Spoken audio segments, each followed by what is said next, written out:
En tant que citoyen, je suis confronté à un problème de cyberharcèlement. Que peut faire la police pour moi ? Bonjour, donc il existe au sein de la police différents services d'assistance policière aux victimes. Donc, en province de Luxembourg, vous avez des services au sein de chaque zone de police, ainsi qu'à la police fédérale.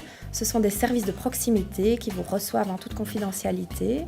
Ces services sont gratuits et ils vous offrent un lieu d'accueil, d'écoute, de soutien et s'adaptent en fonction de la situation que vous vivez ou de votre demande.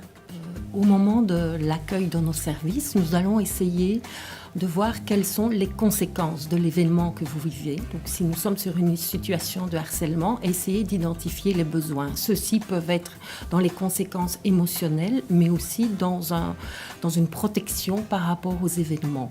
Donc, nous allons travailler soit avec d'autres services, soit directement avec les policiers eux-mêmes, si nous pensons, donc avec vous, qu'il est nécessaire de poser plainte, par exemple. Nous allons pouvoir accompagner au niveau d'une plainte auprès des services de police ou non. Donc concrètement, comment est-ce que je fais pour vous rencontrer ? Alors vous pouvez soit contacter le SAPV, donc le service d'assistance policière aux victimes, directement par téléphone, soit vous adresser au bureau de police le plus proche et demander à l'accueil de ce bureau à être mis en contact avec le service du bureau de police en question. La particularité de notre service étant d'intervenir au moment de la crise, nous allons toujours essayer de vous rencontrer au plus vite, au moins par un premier contact téléphonique et donc très rapidement par un rendez-vous. Et à ce moment-là, nous pourrons tenter d'identifier avec vous quels sont vos premiers besoins pour essayer évidemment de revenir à une situation la plus normale possible. Donc essayer de gérer toutes les conséquences, que ce soit émotionnelles mais aussi les conséquences donc liées au harcèlement. Que peut-on faire pour faire cesser cette situation ?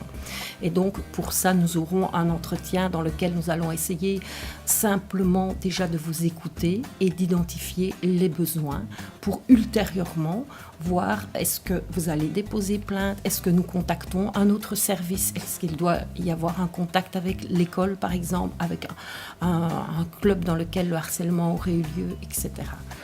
Donc nous rebondissons quelque part sur chaque situation sans minimiser les faits, sans les aggraver. La particularité de notre service aussi, c'est qu'on peut vous recevoir au sein de nos bureaux, mais on peut également s'adapter à votre demande, c'est-à-dire vous recevoir dans un lieu public, se rencontrer dans un lieu public, chez vous, au sein de votre domicile ou d'une école. Voilà, on s'adapte à la demande. Et ensuite, est-ce que vous maintenez un suivi ou comment est-ce que ça se passe finalement ? Donc nous sommes des services de première ligne et nous avons développé des collaborations privilégiées avec différents services, comme par exemple le service d'aide sociale aux justiciables, le service d'accueil des victimes au sein des maisons de justice. Maintenant, notre porte reste toujours ouverte si d'autres questions subsistaient.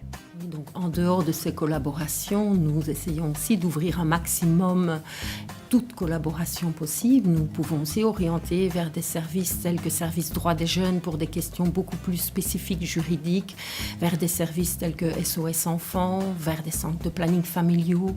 Donc ça, nous restons vraiment ouverts à toute possibilité pour pouvoir rebondir au mieux pour chacun. Oui, en fait, c'est toujours du cas par cas, donc on s'adapte toujours à la situation vécue et on fournit soit des informations, des orientations, des accompagnements éventuellement.